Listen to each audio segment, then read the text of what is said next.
அப்போஸ்தலனாகிய பவுல் தீமோத்தேயுவுக்கு எழுதின முதலாம் நிருபம் 6ஆம் அதிகாரம். தேவனுடைய நாமமும் உபதேசமும் தூஷிக்கப்படாதபடிக்கு அடிமைத்தன நுகத்திற்குட்பட்டிருக்கிற வேலைக்காரர் யாவரும் தங்கள் எஜமான்களை எல்லா கனத்திற்கும் பாத்திரர் என்று எண்ணிக்கொள்ள கடவர்கள். விசுவாசிகளாக்கிய எஜமான்களை உடையவர்கள் தங்கள் எஜமான்கள் சகோதரராய் இருக்கிறதினாலே அவர்களை அசட்டை பண்ணாமல் நல் வேலையின் பலனை பெற்றுக்கொள்ளுகிற அவர்கள் விசுவாசிகளும் பிரியருமாய் இருக்கிறபடியால் அவர்களுக்கு அதிகமாய் ஊழியம் செய்ய கடவர்கள். இந்தபடியே போதித்து புத்தி சொல்லு. ஒருவன் நம்முடைய கர்த்தராகிய இயேசு கிறிஸ்துவின் ஆரோக்கியமான வசனங்களையும் தேவ பக்திக்கேற்ற உபதேசங்களையும் ஒப்புக்கொள்ளாமல் வேற்றுமையான உபதேசங்களை போதிக்கிறவனானால் அவன் இருமாப்புள்ளவனும் ஒன்றும் அறியாதவனும் தர்க்கங்களையும் வாக்குவாதங்களையும் பற்றி நோய் கொண்டவனுமாயிருக்கிறான். அவைகளாலே பொறாமையும் சண்டையும் தூஷணங்களும் பொல்லாத சம்சயங்களும் உண்டாகி கெட்ட சிந்தனை உள்ளவர்களும் சத்தியமில்லாதவர்களும் தேவ பக்தியை ஆதாய தொழிலென்று எண்ணுகிறவர்களுமாயிருக்கிற மனுஷர்களால் உண்டாகும் மாறுபாடான தர்க்கங்களும் பிறக்கும். இப்படிப்பட்டவர்களை விட்டு விலகு. போதுமென்கிற மனதுடனே கூடிய தேவ பக்தியே மிகுந்த ஆதாயம்.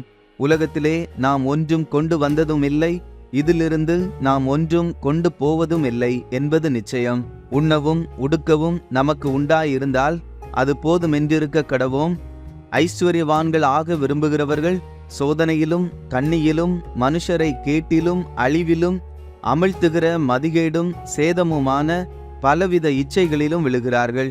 பண ஆசை எல்லா தீமைக்கும் வேறாயிருக்கிறது.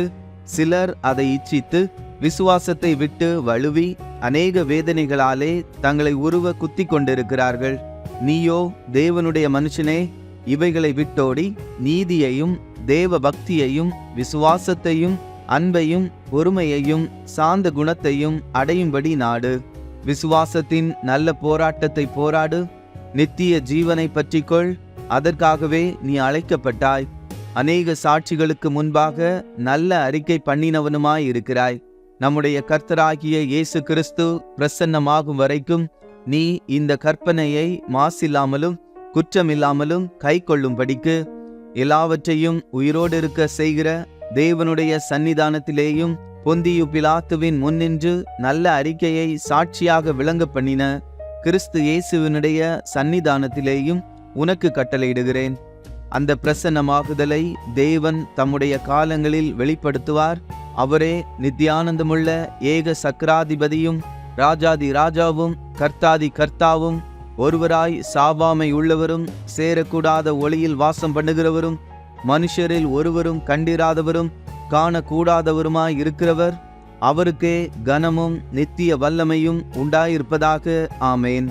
இவ்வுலகத்திலே ஐஸ்வர்யமுள்ளவர்கள் இருமாப்பான சிந்தையுள்ளவர்களாய் இராமலும் நிலையற்ற ஐஸ்வர்யத்தின் மேல் நம்பிக்கை வையாமலும் நாம் அனுபவிக்கிறதற்கு சகலவித நன்மைகளையும் நமக்கு சம்பூர்ணமாய் கொடுக்கிற ஜீவனுள்ள தேவன் மேல் நம்பிக்கை வைக்கவும் நன்மை செய்யவும் நற்கிரியைகளில் ஐஸ்வர்யவான்களாகவும் தாராளமாய் கொடுக்கிறவர்களும் உதார குணமுள்ளவர்களுமாய் இருக்கவும் நித்திய ஜீவனை பற்றி கொள்ளும்படி வருங்காலத்திற்காக தங்களுக்கு நல்ல ஆதாரத்தை பொக்கிஷமாக வைக்கவும் அவர்களுக்கு கட்டளையிடு.